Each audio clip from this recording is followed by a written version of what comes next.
I want you to do something a little radical right now, like wherever you are listening to this. Yeah, just take a second. Exactly. I want you to literally unclench your jaw. Just let it go. Drop your shoulders. Most of us don't even realize we're tensing up, you know? Right. And look, I don't care if you just finished, a grueling 12-hour shift on the hospital ward, or if you just stepped off a loud, dusty job site. Or even if you're just mentally exhausted from staring at screens all day long. Leave it at the door. It's over. You are officially entering quiet mode. So just take a deep breath. That's the baseline we need for this. It really is. And now I want you to look at the phone sitting next to you, or maybe the smartwatch on your wrist. Every single time that screen lights up, every time it buzzes, it steals exactly 23 minutes of your life. Welcome to the deep dive. It really is a staggering number to confront when you put it like that. 23 minutes Yeah. from one buzz. Yeah, because we tend to measure interruptions in like the seconds it takes to glance at a screen, right? Whoa! We completely ignore the massive cognitive debt we incur the moment we look away from our deep work. And that cognitive debt, that is exactly the central target of our mission today. Okay, let's unpack this. We are exploring The Sovereign Architect's Guide by Chillstar 08.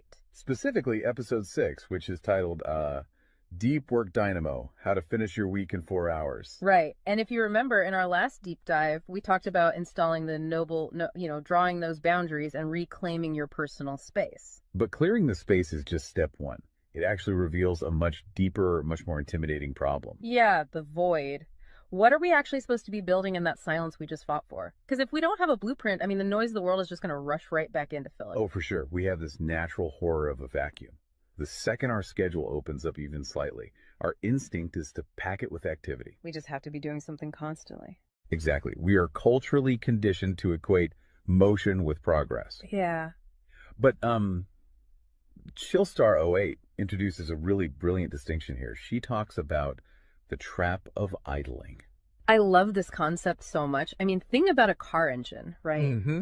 The engine is running, the pistons are firing, it's burning through all this expensive fuel, making a ton of noise and vibration. But the car is in park. Yes, it isn't going anywhere, and that is what most of our daily quote-unquote busyness looks like. We feel incredibly productive because we are in constant motion. Right. You check a text message while you're sitting at a stoplight. Or you answer a quick email while walking from your car to the front door. You stare at a spreadsheet on your laptop while, your family dinner is sitting right in front of you, literally getting cold. And that right there is the illusion of productivity.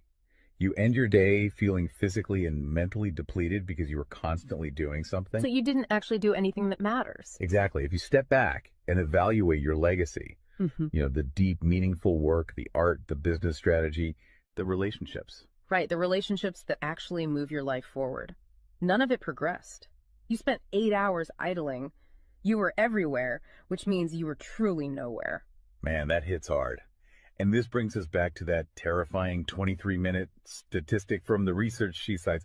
I don't want to just gloss over this. No, we definitely shouldn't. Because understanding the mechanism behind it is crucial. Why does a 5-second distraction cost us almost half an hour? It basically comes down to how our prefrontal cortex manages working memory. Your brain is not a computer processor that can just run multiple applications in parallel. Right. We can't actually multitask. Exactly. When you are doing deep work, say writing a complex proposal, your brain loads this massive fragile web of context into your working memory. Like holding all the pieces of a puzzle in your hands at once. Yes. You are holding multiple variables, ideas, tones all at once. So when your phone buzzes and you glance at a text from your partner asking about groceries, your brain is forced to execute a context switch. So it has to dump all the proposal data just to load the grocery data. It literally flushes the working memory buffer, yeah. It has to process the new rules and the emotions associated with that text message. Wow. And then when you turn back to the proposal, you cannot just pick up where you left off. Your brain has to laboriously rebuild that entire web of context from scratch. Oh, I hate that feeling. Were you just staring at the screen like, what was I even saying? Right.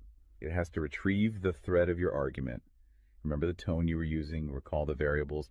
That rebuilding process takes an average of 23 minutes of cognitive effort. And it burns a ton of energy doing that, right? Massive amounts of glucose. That explains so much. I mean, that is why people hit 5 p.m. and feel physically exhausted, almost sick to their stomachs. Even if they've just been sitting in a really nice ergonomic chair all day. Exactly. They haven't been doing deep work. They've been doing cognitive gymnastics, just constantly flushing and reloading their working memory. They are burning fuel just to stay in park. So, okay, let me bring in what I like to call the transformer concept here. Because our focus is like an electrical grid. If you have, 50 browser tabs open, you are leaking energy as raw, unusable heat rather than concentrated light. That's a great way to look at it. So if we are all acting like our focus is this cheap renewable resource, how do we stop being what Chillstar '08 calls a subject to the pings of the world? I mean, how do we actually become the architect of our attention? Well, what's fascinating here is how she frames the philosophical shift we need. She says utility does not equal value. Oh, say that again. Utility does not equal value. Right. In the modern workforce, we have been completely conditioned to believe that being constantly available makes us valuable. Like if you answer a Slack message in 3 seconds, you're the hero. Exactly. You are praised as a good worker. Or if you jump on a Zoom call with like 5 minutes notice, you're a team player. But that is just utility. I mean, being highly available makes you a commodity. You're like a human router just passing information back and forth. And routers are easily replaced. True sovereignty, true value comes from being impactful.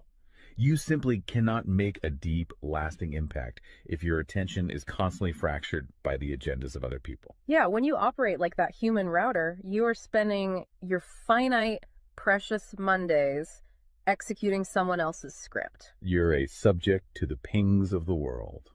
Okay, so we know the biology of why this destroys our focus, and we understand the philosophical trap of, trying to be too available, but how do we actually fix the mechanics of our workday? We have to build the deep work dynamo. Right. So think of your attention like water pressure. If you poke 50 tiny holes in a garden hose, open browser tabs, email notifications, group chats. The water just trickles at the end. Exactly. You cannot wash a car with a trickle. You're just making the driveway wet. That's true. So the Dynamo Audit she lays out, it's about putting a high pressure nozzle on that hose. It narrows the opening to create a stream powerful enough to actually blast through the dirt. And the first step in that audit is auditing the physical environment itself. She calls it analyzing your signal to noise ratio. Okay, so visualize your workspace right now. She asks you to determine if it is a sanctuary or a transit hub. Let's be honest. Most of us are operating in transit hubs. A transit hub is a place of constant arrival and departure. People walking by, announcements over the loudspeaker, just a blur of motion. Yeah, and you can't build a legacy in a train station. But we need to push past the basic phones are distracting advice, right? Because our listeners already know that. Oh, absolutely. Chillstar '08's rule is much more brutal than that. She says if the phone is even sitting on your desk, even face down, it is acting as a parasite on your cognitive grid. A parasite, just by being in the room. The research supports this entirely, by the way. The mere presence of a smartphone in your visual field, even if it is completely powered off, measurably reduces your cognitive capacity. Because your brain is having to actively expend energy to ignore it, right? Exactly. It is running a background process that just keeps saying, don't check the phone, don't check the phone. That is energy being actively stolen from your primary task. So sovereignty literally begins the moment you physically remove the device from the room, put it in a drawer down the hall. Close the door. Make the physical environment quiet.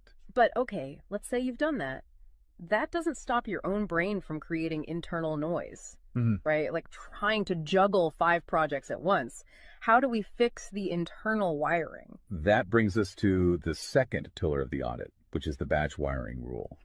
This directly addresses the danger of switching fatigue, which we touched on with that 23-minute penalty. Right, the cognitive glucose burn. Yeah.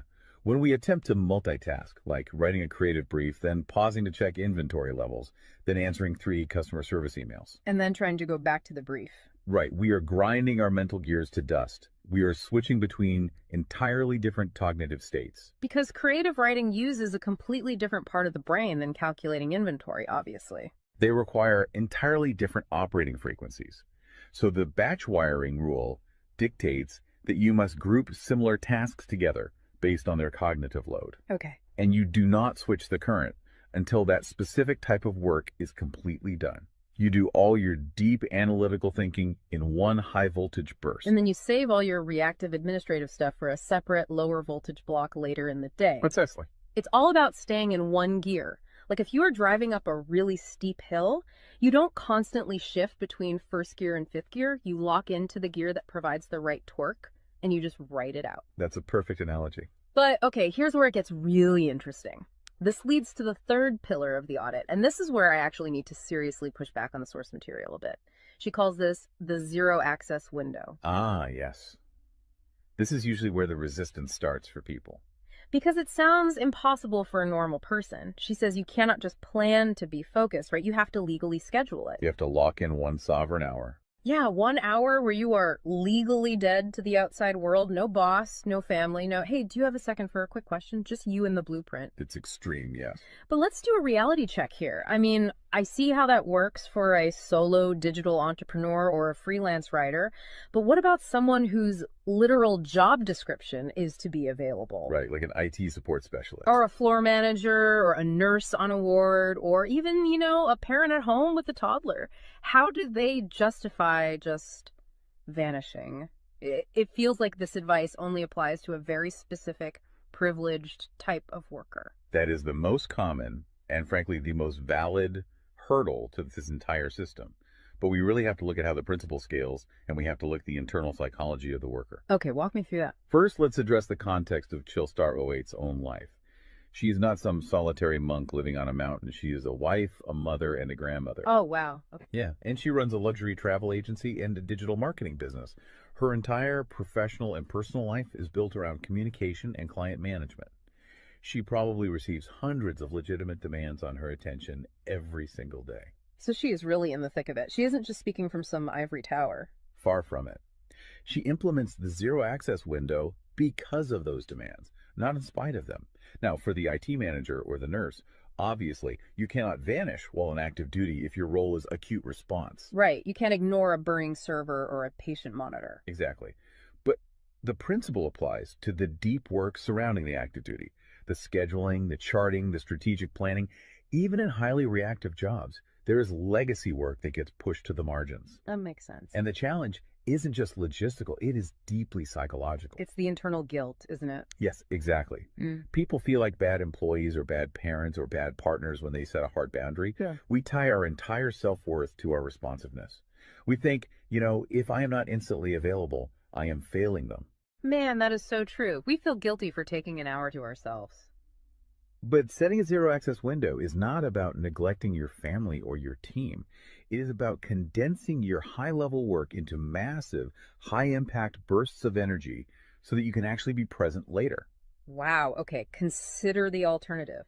If you don't carve out that absolute focus, you end up giving your family or your team partial fractured attention for 12 hours straight. Exactly. You are physically at the dinner table, but mentally you are drafting an email. Or you are sitting on the floor playing with your kid, but you're checking a Slack notification over their shoulder. You are trading constant low quality availability for scheduled high quality presence. It is entirely about communicating boundaries to protect the quality of the time you do give people. You tell your team, look, I am going offline for 60 minutes to finish this crucial report. If the servers literally catch fire, call this specific emergency number. Otherwise, I will address all questions at 11:00 a.m. Right. You aren't vanishing to hide. You are vanishing to get the work done efficiently so you can actually live your life. Which brings us to the ultimate why behind this entire system. Because once you fight through that guilt, once you build this 4-hour fortress, you have to know what it is all for. It's not just about becoming a hyper-efficient robot. No, because if you use these tools just to do more of your boss's busy work or to take on 3 more stressful projects, you have entirely missed the point. You are just speeding up the treadmill. If we connect this to the bigger picture, the destination we are driving toward is a concept she calls passive magnetism. Okay, break down passive magnetism for us, because it sounds a bit abstract. Think of it as the gravity your work generates when it is undeniably good. Most people operate with active desperation. They are loudly networking, constantly posting, aggressively chasing clients or promotions. Just relying on sheer volume to get noticed. Right. Passive magnetism is the exact opposite. It is the ability to attract results, clients, wealth, legacy, or respect through the undeniable quality of your deep work. Because you actually took the time to build something substantial rather than just talking about building it. Yes, when you engage the deep work dynamo, you produce work so concentrated and so valuable that it acts as a magnet. You don't have to chase the market comes to you. And the ultimate prize of achieving that passive magnetism isn't just more work. The prize is time. Time is the ultimate currency. The dream of the sovereign architect is to finish an entire week's worth of business output in just 4 hours. You do this high voltage work often while the rest of the world is literally still hitting the snooze button. You free up the remaining hours so you can go be a traveler, so you can be a creator. So you can be a fully engaged grandparent like Chillstar 08. Exactly. She frames it beautifully in the source text. She says, we wire for silent so we can live in volume. Oh, I love that. We embrace the discipline of the quiet fortress so that our actual lives can be loud, vibrant, and fully experienced. We are finally taking control of the dial. But, making that shift from a frantic, reactive employee to a calm, sovereign creator requires a massive shift in identity. You have to tune your mind before you sit down to do the work. It is really difficult to just sit down at a desk and instantly command your brain to perform deep work, right? Especially if you've spent the last hour navigating traffic and listening to the news. You need a transition ritual to cross that threshold. And Chillstar 08 provides something for this transition called the Chillstar's Creed. It is designed to be a grounding frequency. It really centers you. Yeah, so I want you, the listener, to use this. I want you to imagine a slow, steady heartbeat in the background. Just a deep, resonant 528 hertz frequency. Just let the frequency of these words settle into your mind before you initiate your deep work. Ready? Take it in. I am grounded in peace. I am reaching for my stars. My light is my own. I am a star and I will shine bright. I will reach for the sky. I release what was. I embrace what is becoming. Using a creed like that is just such a powerful behavioral trigger. It really shifts your state. When you speak those words, even just internally, you are consciously reminding yourself that your light, your focus, your energy is your own. It does not belong to your inbox. This does not belong to the algorithm. Right. You are releasing the frantic energy of the morning and embracing the sovereign focus of the architect. So we always want to translate this high-level theory into ground-level reality for you. We don't want you to just listen to this and go right back to idling. Definitely not. Here's your 1% install. This is your micro-win to take action on this deep dive immediately.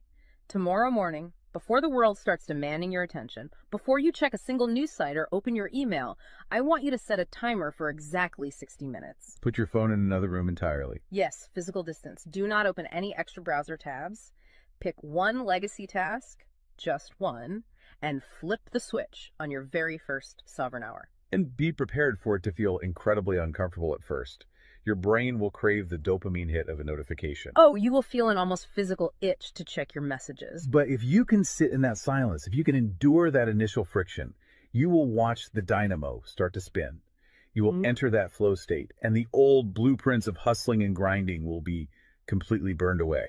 And look, if you want the actual templates to automate this piece, the specific tools and step-by-step guides to build the system out completely and protect your location-independent freedom, you can join the Sovereign Fortress on the Chillstar 08 school community. All the blueprints are there waiting for you. They really are. As we wrap up this deep dive, I want to leave you with one final thought to explore on your own. We have spent this entire session talking about the mechanics of work. We've talked about condensing your week's output into just 4 hours of pure, undistracted focus. But if you actually achieve that, you're going to be faced with a beautiful, kind of terrifying question. What's that? Who are you going to become in the remaining 164 hours of your week? What if your true legacy has absolutely nothing to do with what you produce while you are busy, but entirely to do with who you are when you are finally completely silent? Wow. Unclench that jaw. Drop those shoulders. Step into the quiet. Go be great and flip the switch. We'll see you on the next deep dive.